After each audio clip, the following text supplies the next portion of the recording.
Brothers and sisters, welcome to The Point. This is your brother Joel Marseille. Today I want to invite you to open the Bible with me in the book of Jeremiah, chapter 31, verses 31, 32, and 33.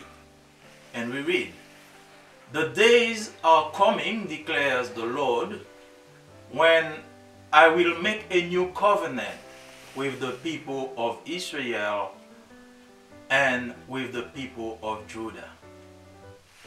It will not be like the covenant I made with their ancestors when I took them by the hand to lead them out of Egypt, because they broke my covenant, declares the Lord. This is the covenant I will make with the people of Israel, declares the Lord. I will put my law in their minds and write it on their hearts. I will be their God, and they will be my people." The prophet Jeremiah had warned the people of Judah about their sins and rebellion against God. For 40 years, he compassionately pleaded with them to turn to God for forgiveness, but the people of Judah refused to listen. Thus, because of the hardness of their hearts, God allowed Jerusalem to be ransacked and the people of Judah deported to Babylon. Despite this turn of events, God remembered his people and gave a message to the prophet Jeremiah. This message came to them at a time when Jerusalem was but a distant memory, and the notion of being God's chosen people was about to fade away. It was an encouraging word as to how God was about to do something that only God could do. An act of salvation that would draw his people back into relationship with him. This promise of hope was grounded in the ministry of a coming Messiah. This is the sort of God we have been called upon to worship and to serve. A God who is merciful and kind. A God who is faithful and true. A God who never gives up on those he created to be in fellowship with him. A God whose love is so steadfast and constant that it ultimately finds a way to bring his wayward people back to where he can be their God and they can be his people, even when they have forgotten what all of that means. The New Testament translates the whole work of the New Covenant by the word grace. The grace of God is so amazing that you and I wrestle every day to comprehend it. In place of the old covenant of law written on stone tablets, the new covenant of grace is written on the hearts of all who believe. John Newton describes it so well in his song Amazing Grace. This grace is so great that it does not discriminate your condition. The worst sinner can enjoy this saving grace if he accepts the offer of the one who offers that grace. In Jeremiah 31, God alluded to the covenant signed at Sinai after he freed Israel from Pharaoh's hand in Egypt. This covenant written on stone tablets was broken by the people because it was external and not without fault. The day will come when God will write a new covenant in their hearts so it can be their God and they can be his people. The writer of the Hebrew letter used the same language to reiterate Jeremiah's prophecy to the people of his generation in Hebrew chapter 8, verse 8. Jesus is the one who introduced the new covenant. We enter the benefits of the new covenant by a new birth, that is a second birth. Christians are people who have been born twice. Everyone on earth was born into an earthly family by fleshly birth. To enter the divine family, we must have a spiritual birth. Jesus said, "Verily, verily, I say unto you, except a man be born again, he cannot see the kingdom of God." John 3, verse 3. The Apostle Peter explains the new birth by the implantation of the incorruptible seed of God, meaning the Word of God, which lives and abides in you forever. 1 Peter 1, verse 23. The Word of God fosters in a change in us that gives birth to a new person, having a new desire, a new taste, and a new vision of life. When we enter the new covenant by a new birth, we become a new creation in Christ, rejecting the old nature and embracing the new nature in Christ. The foods that fed the old nature will no longer please us. We will lay aside all malice, all guile, and all hypocrisies, all envies, and all evil speaking, to desire the milk of the Word of God for spiritual growth, according to 1 Peter chapter 2, verses 1 and 2. During this month, the world will celebrate the death and the resurrection of Jesus Christ, the event that sealed the new covenant. This is the only event that separates Christianity from all other religions. Not the miracles that Jesus did, not his great teachings, although he was the greatest teachings in all history, but his death and his resurrection, when he seized the keys of death and Hades. I invite you to enter into a new covenant and a new relationship with God by confessing your faith in his death and his resurrection. When you do that, you will become a new person with a new status and a new title, meaning a Christian. Only those under the new covenant bear this title.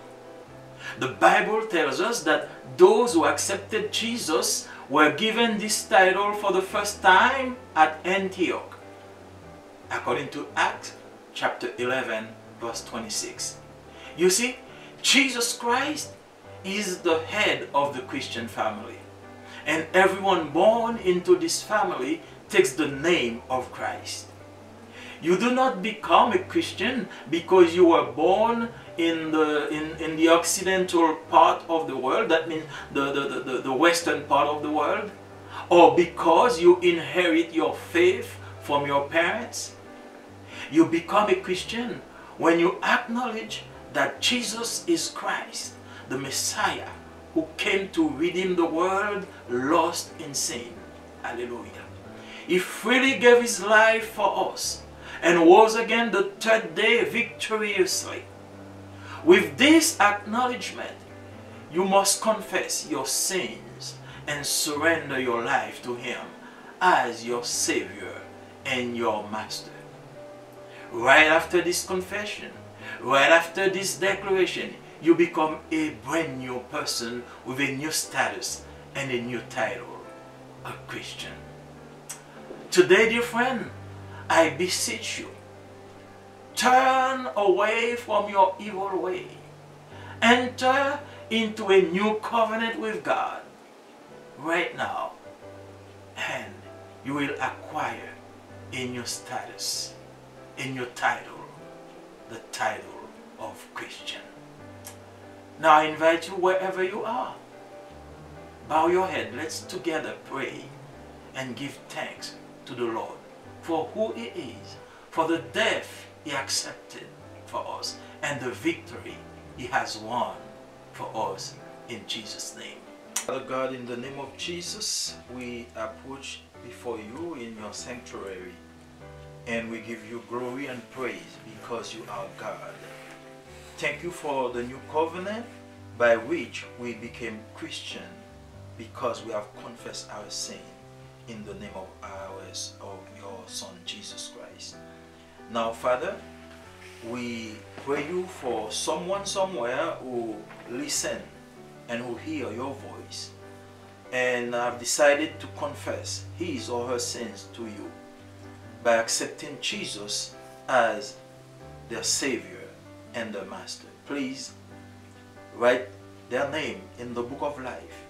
Allow them to understand and to grasp the meaning of the new covenant so they can acquire this new title, this new status, the status of Christian. We ask you all this in the name of Jesus. Amen. Chers amis dans le Seigneur, que la paix et la grâce de Dieu vous soient multipliées. C'est encore votre frère, votre ami, Joël Marseille, vous souhaitant la bienvenue sur Le Point. Aujourd'hui, je vous invite à ouvrir vos Bibles dans le livre de Jérémie, le chapitre 31, les versets 31 à 33. Voici les jours viennent, dit l'Éternel, où je ferai avec la maison d'Israël et la maison de Juda une alliance nouvelle, non comme l'alliance que je traitais avec leur père le jour où je les ai saisis par la main pour les faire sortir du pays d'Égypte, alliance qu'ils ont violée, quoique je fusse leur maître, dit l'Éternel. Mais voici l'alliance que je ferai avec la maison d'Israël. Après ces jours-là, dit l'Éternel, je mettrai ma loi au-dedans d'eux, je l'écrirai dans leur cœur, et je serai leur Dieu, et ils seront mon peuple.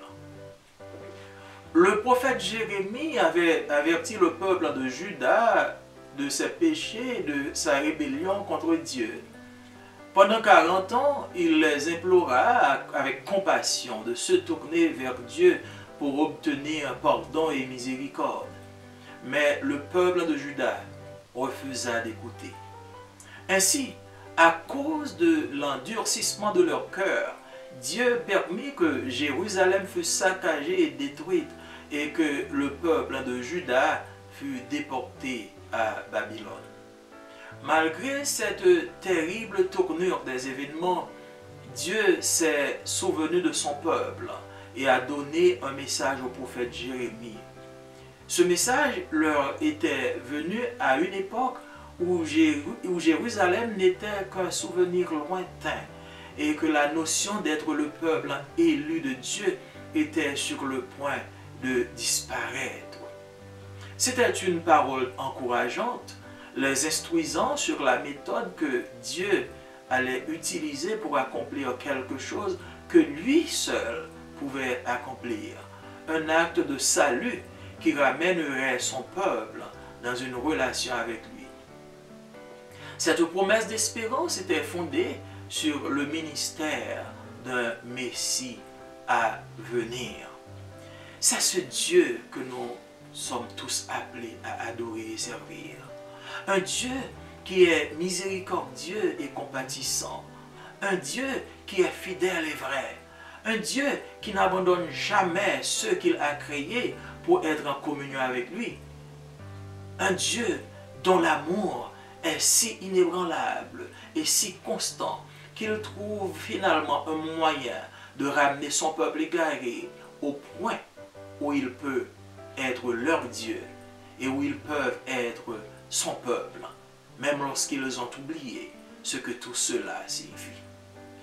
Le Nouveau Testament traduit toute l'œuvre de la Nouvelle Alliance par le mot grâce. La grâce de Dieu est si incroyable que vous et moi luttons chaque jour pour la comprendre. À la place de l'ancienne alliance de loi écrite sur des tablettes de pierre, la nouvelle alliance de grâce est écrite dans le cœur de tous ceux qui croient. John Newton le décrit si bien dans son chant « Grâce infinie ». Cette grâce est si grande qu'elle ne discrimine pas votre condition. Le pire des pécheurs peut jouir de cette grâce salvatrice s'il accepte l'offre de celui qui offre cette grâce. Dans Jérémie chapitre 33, Dieu fait allusion à l'alliance signée au Sinaï après avoir libéré Israël de la main de Pharaon en Égypte. Cette alliance écrite sur des tablettes de pierre a été rompue par le peuple d'Israël parce qu'elle était extérieure et non irréprochable. Le jour viendra où Dieu écrira une nouvelle alliance dans leur cœur afin qu'ils puissent être leur Dieu et qu'ils puissent être son peuple. L'auteur de l'Épître aux Hébreux utilise le même langage pour réitérer la prophétie de Jérémie au peuple de sa génération. Hébreux chapitre 8 verset 8. Jésus est celui qui a introduit la nouvelle alliance. Nous entrons dans les bénéfices de la nouvelle alliance par une nouvelle naissance, c'est-à-dire une seconde naissance. Les chrétiens sont des gens qui sont nés deux fois. Tout le monde sur terre est né dans une famille terrestre et physique par une naissance charnelle, une naissance biologique. Pour entrer dans la famille divine, nous devons avoir une naissance spirituelle. Jésus a dit, en vérité, je te le dis, si un homme ne naît de nouveau, il ne peut voir le royaume de Dieu. Jean chapitre 3, verset 3. L'apôtre Pierre explique la nouvelle naissance par l'implantation de la semence incorruptible de Dieu, c'est-à-dire la parole de Dieu qui vit et demeure en vous pour toujours, d'après 1 Pierre chapitre 1er verset 23. La parole de Dieu favorise un changement en nous qui donne naissance à une nouvelle personne ayant un nouveau désir, un nouveau goût et une nouvelle vision de la vie.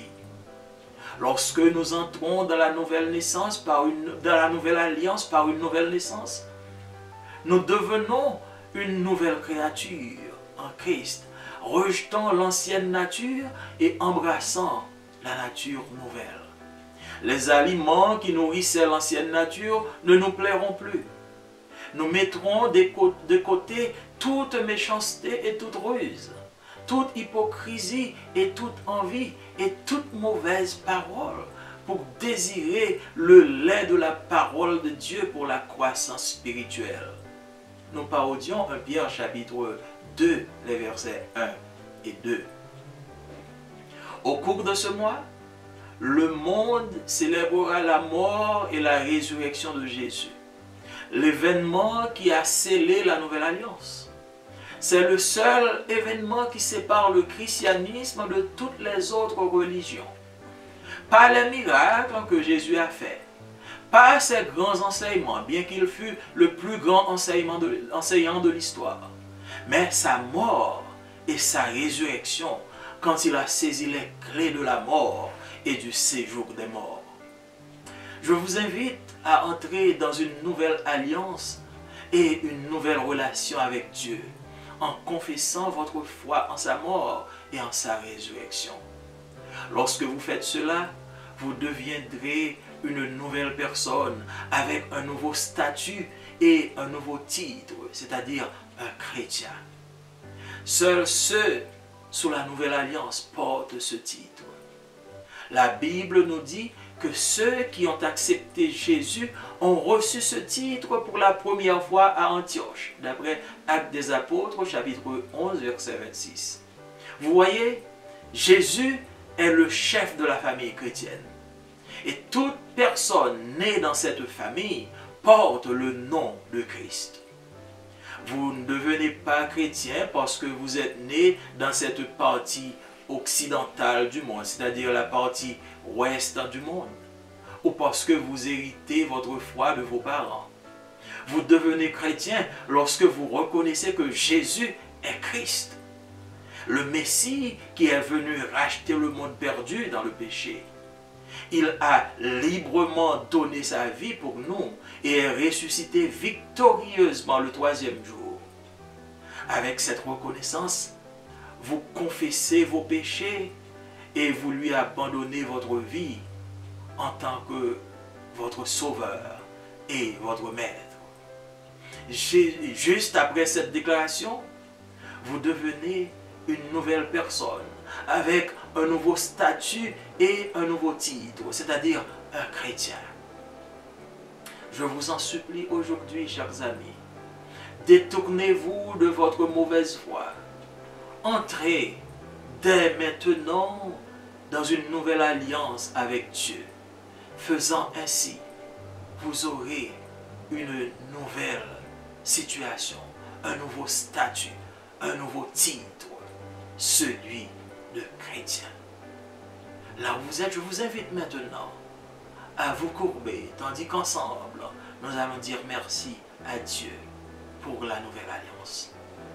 Dieu de toute éternité, de toute grâce, oh oui, il est agréable, il est bon d'être en ta présence, dans ton sanctuaire, pour bénir et pour glorifier ton nom. Parce qu'un jour tu as pensé à nous, Seigneur, nous ne pouvions pas satisfaire les besoins et les désidératas de l'ancienne alliance. Mais tu as pourvu une nouvelle alliance pour nous, Seigneur, afin que tes principes, tes lois soient écrits dans nos cœurs. Et puisque ces lois sont intérieures, puisque ces lois sont dans nos cœurs, nous nous inclinons, nous nous penchons vers toi, Seigneur, parce que tu parles à notre conscience. Merci de nous avoir sauvés. Merci de nous avoir libérés du joug de l'esclavage et d'avoir fait de nous l'homme que nous sommes aujourd'hui, la femme que nous sommes aujourd'hui, un chrétien avec une pensée nouvelle, un statut nouveau, une vision nouvelle. Nous te disons merci et nous t'adressons toutes nos gratitudes au nom et par les mérites de Jésus qui vit et qui règne au siècle des siècles. Amen. Amis, moi, dans le Seigneur, ses frères, ses amis, le frère Joël Marseille, qui dit bienvenue sur le programme Le Point. Jeudi, nous allons lire ensemble dans Jérémie chapitre 31, nous allons verset 31 à 33. Et nous lisons ça. Seigneur a dit encore, l'heure va arriver. Moi, je vais passer un autre contrat avec mon pays Israël, ensemble avec mon pays Juda. Ce n'est pas tant que le contrat moi t'ai passé avec les ancêtres, l'aime te prend pour me faire sortir, quitter le pays l'Égypte. À tous ces moyens qui te mettent, il n'y a pas de kembe contrat moi. C'est moi-même qui dit ça. Mais contrat, moi, je vais le passer avec le peuple Israël. C'est Seigneur même qui dit ça. Le ça, je mets les principes en dedans cœur. Je marqué l'ordre dans l'esprit. Je tourné bon Dieu pour eux. Il a tourné un peuple pour moi. Le prophète Jérémie t'a averti le peuple Juda de péché et de rébellion devant bon Dieu.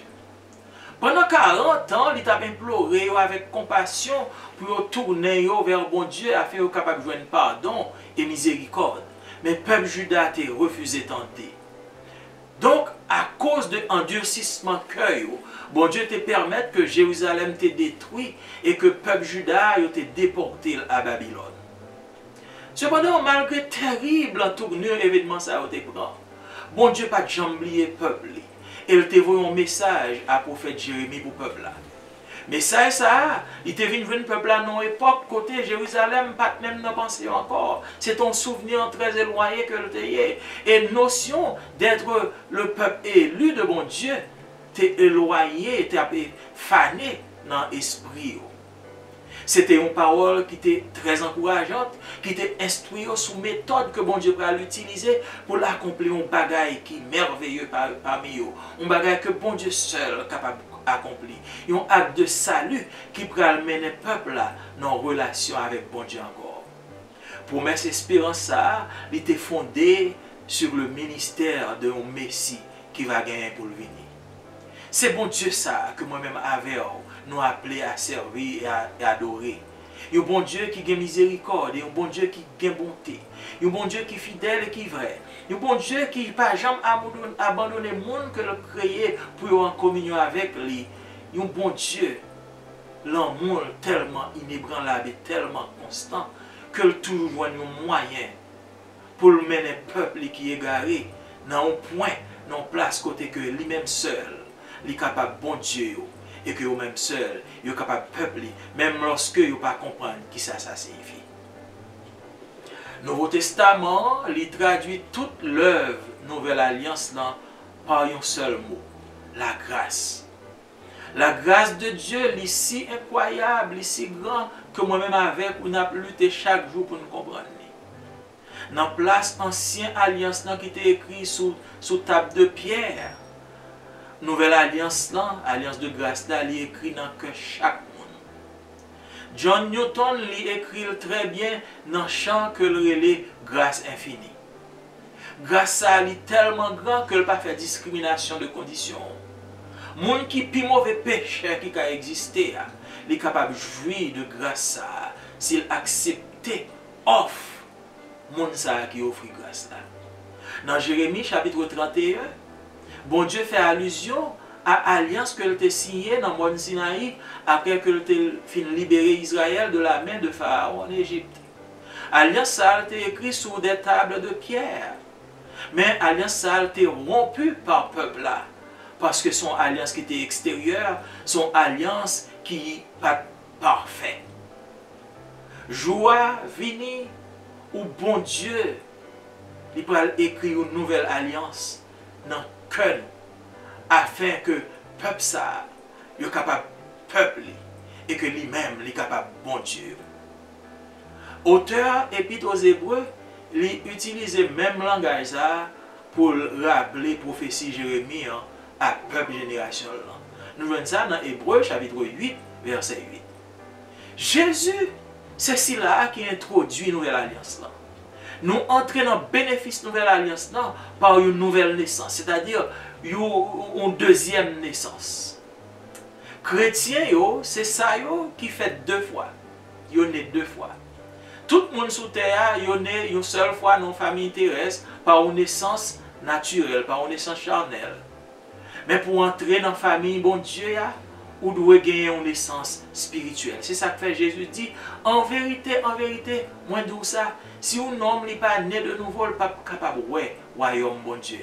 Jean chapitre 3, verset 3. L'apôtre Pierre lui explique la nouvelle naissance là par implantation d'une semence incorruptible bon Dieu, c'est-à-dire la parole de Dieu qui a vive et qui a demeuré dans nous-mêmes pour toujours, d'après 1 Pierre chapitre 1, verset 23.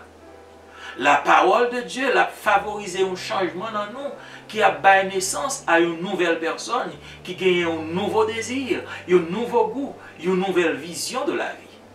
Lorsque nous entrons dans la nouvelle alliance là, par une nouvelle naissance, nous venons une nouvelle créature dans Jésus-Christ, nous rejeter ancienne nature là et nous embrasser nouvelle nature là.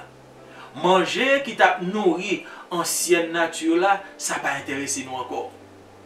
Nous mettons de côté toute méchanceté, toute ruse, toute hypocrisie, toute envie et toute mauvaise parole pour nous capables de désirer le lait de la parole de Dieu, pour nous capables de grandir spirituellement. Moi, parodier 1 Pierre chapitre 2, verset 1 avec verset 2. Au cours de moi, ça, le monde va célébrer la mort et la résurrection de Jésus. Événement qui était couronné nouvelle alliance là, qui scellait nouvelle alliance là. C'est le seul événement qui séparait le christianisme de toute l'autre religion qui existait. Ce n'est pas miracle que Jésus fait. Ce n'est pas grand enseignement, quoique c'était plus grand enseignant que tu as dans l'histoire. Mais c'est la mort et c'est la résurrection lorsque tu saisi les clés de la mort et du séjour des morts. Moi, invité à entrer dans la nouvelle alliance. Moi, invité à accepter la nouvelle alliance et une nouvelle relation avec bon Dieu. Lorsqu'on confesse foi dans la mort Jésus-Christ et dans la résurrection. Et lorsqu'on fait ça, on va venir un monde nouveau, avec un statut nouveau, avec un titre nouveau, c'est-à-dire un chrétien. Seul monde sa yo qui dans nouvelle alliance là capable porter titre ça. La Bible dit nous que monde qui t'a accepté Jésus-Christ, yo te recevoir titre ça pour la première fois dans une ville, yo les Antioche. Nous lisons ça dans Actes des Apôtres chapitre 11 verset 26. Ouais, Jésus c'est seul chef famille chrétien. Et tout le monde qui est né dans la famille ça, yo porte nom Jésus-Christ. Ou pas vivre non chrétien parce que vous né dans la partie occidentale du monde, c'est-à-dire que dans la partie ouest là, puisque vous faites dans l'ouest, ou sont chrétiens, vous portez titre de chrétien, ou bien parce que vous faites dans famille qui porte non chrétien, c'est chrétien tout. Ou vivez non chrétien lorsque vous reconnaissez que Jésus, c'est lui-même qui est Christ là, c'est lui-même qui est Messie, qui est venu racheter péché le monde perdu pour le capable de sauver de péché. Il baille la vie librement pour nous-mêmes et il ressusciter victorieusement le troisième jour. Avec reconnaissance ça, on va confesser péché, on va abandonner vie en tant que on va reconnaître lui en tant que sauveur et en tant que maître. Juste après qu'on fait déclaration ça, immédiatement, vous venez une nouvelle personne avec un nouveau statut, avec un nouveau titre, c'est-à-dire vous venez un chrétien. Moi, je supplie aujourd'hui, quel que soit le côté, détournez de mauvaises voies. Entrez qu'on y a même dans une nouvelle alliance avec bon Dieu, avec vous capable de gagner un nouvel statut chrétien, et vous va gagner la vie éternelle. Côté bon, m'invite à courber tête ensemble avec moi et nous allons dire bon Dieu merci pour cette nouvelle alliance. Dieu trois fois saint, nous disons merci pour grâce. Merci parce que nous avons chance, nous sommes capables de camper dans la présence, dans le sanctuaire. Et cela, c'est à cause de la nouvelle alliance. Merci Seigneur Dieu parce que tu as écrit la nouvelle alliance dans le cœur. Nous ne pouvons pas garder encore sous table de pierre et de roche, mais il est dans le cœur. Et à cause de ça, nous venons plus sensibles à la parole. Nous acceptons Seigneur Dieu comme sauveur et comme maître nous, et nous reconnaissons comme bon Dieu. Nous prions pour yon là-dedans qui tend de voir nous quelque part, quelque chose à côté lié, et qui acceptait statut et qui voulait changer statut ça pour venir yon parmi nous-mêmes, pour le porter, pour le signer dans la nouvelle alliance là. Seigneur Dieu, acceptez-lui, fait de lui-même petit tout, et bali jodi à même le titre, le statut de chrétien. Nous demandons tout ça, Seigneur, c'est pas que nous bon, c'est pas que nous dit, mais nous prions au nom de Jésus qui vit et qui règne au siècle des siècles. Amen. Thank you, my friend, for sharing this program and for watching it. Sign your name, like it, and share it with other people. And the main thing you need to do is to subscribe to the channel. Inscrivez-vous dans la chaîne là, faites membre afin que lorsque le programme est venu, vous soyez capable de joindre automatiquement. Au plaisir de vous rencontrer une prochaine fois. Que bon Dieu bénisse.